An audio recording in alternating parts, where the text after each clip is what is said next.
Good Sunday meal prep, everybody. It is Janini Bo back for Food for Yummies. And today we're doing our Sunday meal prep. What is on the docket today? Well, you kind of already saw the grocery haul, my little pick of the grocery haul, but today we will be making oven roasted salmon with a delicious kale side salad. I'm also going to put some spinach in there because I like variety in my greens. And we're also going to be having a rice bowl, and the feature of our rice bowl is chicken and asparagus. So that's what we're going to be making. And that's going to be a brown rice bowl. So I'm going to show you how to make all of that in 2 hours or less. I'm going to be prepping 12 meals this week because I have one day out where I'm going to dinner with the president of my college. And, well, of the school that I work at. And, just some random days where I'm finna eat the same thing every day. So let's get started. The time now is like last week, just about 9. But this time it's nighttime. Oh, and this time, my dishes are clean. So let's get started. So, right here, we're making the rice. This is short grain brown rice. I had about a cup. Well, I had 2 cups, but I was almost at the end, but I had enough, so it was good. And this is going to turn into the delicious rice for the side. Now, the key to making short grain brown rice, or brown rice in general, because brown rice can be a little rough, is the amount of water that you add. It is a 2-to-1 ratio. So if you have 1 cup of rice, you need 2 cups of water. If you have 2 cups of rice, you need 4 cups of water. And that's what I did right here. And now it is time to play the waiting game. So with the rice, I usually put it to boil on the back burner because I know it's going to take a while, especially because, like I said, it's brown rice, lower glycemic index, which is also really, really awesome. So it boils. When it boils, bring it down to simmer, put a cap on it, and you're done. There is something very important I need to share with you about anything that you make with rice. There is a secret ingredient that will change your life. A little magic in a little foil package. Oh my God, it's awesome. So I always add sazon to my rice because it makes it taste extra delicious. It gives it a little bit of color and it gives you that flair that's just like, is that brown rice? No, it's so delicious. It can't be brown rice, but it is. So it's gonna be about 6 cups of brown rice this week for 1 cup for every meal, So I'm gonna use a whole packet brown rice. Because when you get the long grain brown rice, that's the brown rice that it feels very itchy growing down my throat. And I still get all the benefits of that slow burning and lower GI in the brown rice, except I don't have to deal with those giant weird brown rice things.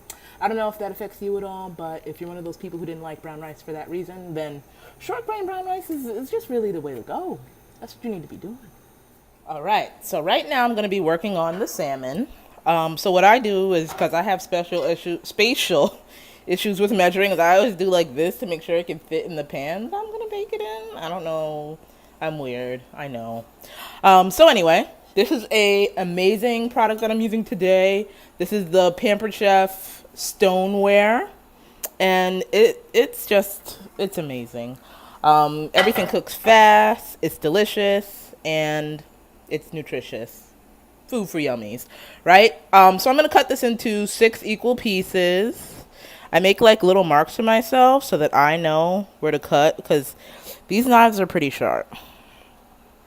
These are Cutco knives. If you never cut yourself on a Cutco knife, count yourself lucky. I can see that my brown rice has just started to boil. So by the time I put this in the oven, I should be ready to turn that down to simmer. Now what I do for the salmon is I cook it skin side down because that makes it taste really, really awesome. And then the fat doesn't escape anywhere. It just goes straight down into the fish. I don't need to add any oil to my pan when I do this. It tastes really delicious. And if you're one of those people who does like the skin, it leaves a nice, delicious little crispy skin on top. So that's what I like too. So I'm going to be cooking it. Sorry, not skin side down, skin side up. I season it in the pan just in case, like, because then when I turn it over, I get those extra deliciousness, sisses. And I just lay it out. And if you like to have a little variety in your week, just like I do when I'm prepping like this, is sometimes, actually all the time, I'm going to turn this right. So what I usually do is I will season them differently. So it's like a little surprise. So when I take my little meal prep container out and I'm like, what do we have today? And it'll be curry salmon one day. And then the next day maybe it'll be just my regular Fab 4 seasonings. And then the next day, maybe it'll be honey or something interesting. I like to keep it fresh, keep it interesting. 4 seasonings are these I got from my mother invented this Fab 4. It's garlic powder, black pepper, that's number 2 of the Fab 4, onion powder, and lastly, our BFFFFFFFF seasoning salt. I love Penzeys seasoning salt. You can use whatever kind of seasoning salt you like. The only seasoning salt I really hate is Lowry's. Too salty. I know it's seasoning salt. It's supposed to be salty, but Lowry's is too salty. Heat it to 400 already. I'm going to season the salmon, turn it over, pop it in. So I'm going to do 3 of these days is just, some delicious onion powder, the Fab 4.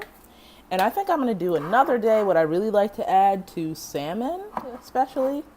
I like to use herbs de Provence. Provenza. I don't know how to say that, but that one. Curry, that also works good. Or this, if you don't know about this, then you are really missing out. Everything but the bagel seasoning. It's also really delicious on salmon. I'm going to do 2 and 1. Yeah. So I'll use the Fab 4 on the first 2 days.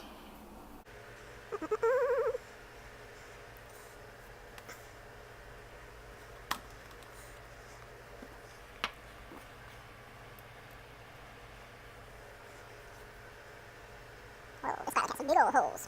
Gotta watch out for that. Gotta watch out for that too.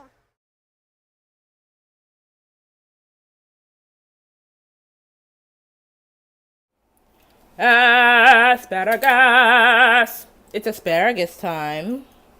So this is going to be the first in our asparagus chicken stir fry. I'm also going to be adding some onion and some mushroom.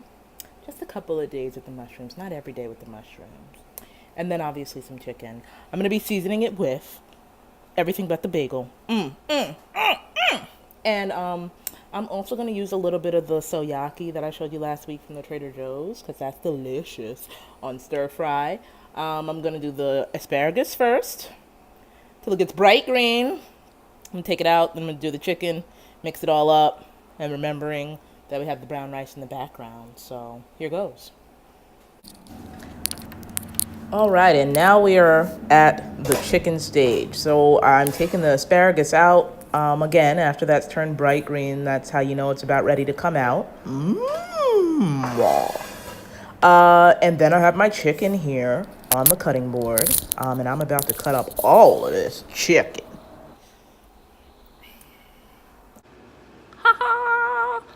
So for cutting the chicken, I cut it really, really thin. The thinner, the better, because when it's thinner, it fries faster. When it's faster, you finish your meal prep in less than 2 hours.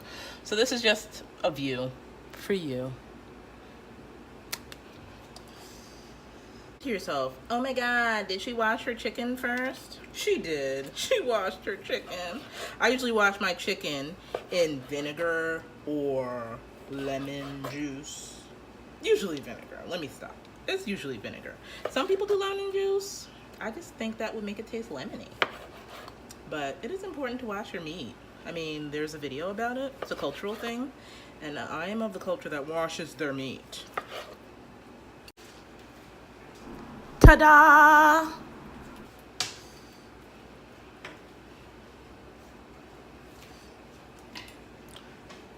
marinade because I'm not going to leave it, but... Then I marinated the meat with garlic powder, soyaki, some deliciousness, and it was ready for the next step. Probably didn't put enough seasoning. No, I didn't. We're gonna coat it in that seasoning, so we're ready to toss it in the frying pan. I don't have a wok, but I want a wok. So we'll make do with a skillet, it'll be fine. I checked on the salmon, it's been in for about 20 minutes now, or 18 minutes. Maybe a little more time. You can always tell the salmon by how crispy the top of the skin is. Yeah, this definitely needs more seasoning. A little more salt. Stir fry finished product. Sazon. Had a little bit of a fail with the rice, so Trader Joe's rice bags it is. Salmon's all done.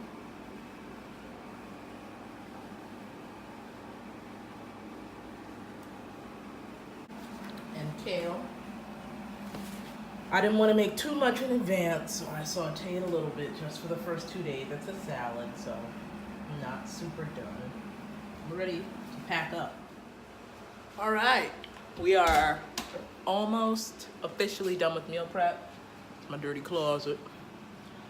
But I just wanted to show you guys the snack for the week that I don't have to prep. Because those are the best snacks, the snacks that you don't have to prep.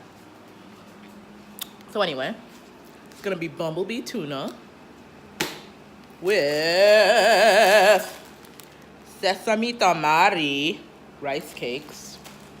So 2 rice cakes in one of those. I also do like caramel rice cakes with the peanut butter. That's really good too. So meal prep is all finished. Here we are. We've got all the salmon, the kale salads lined up for later, and those chicken bowls, and some dishes. So we are done. The time is 10:34. We still have time to wash dishes. This is my rice. I made too much rice. So there will be a stir fry sometime in the future. Thank you for watching Food for Yummies. See you next time for Sunday meal prep. And you are now ready to cook. Hey, Janini Bo here. I just thought it would be really fun to let y'all know that it is 10:58. Exactly 2 hours after, and I just finished cleaning. Bring, look how beautiful. Except that one spot. Look how beautiful. Gonna put these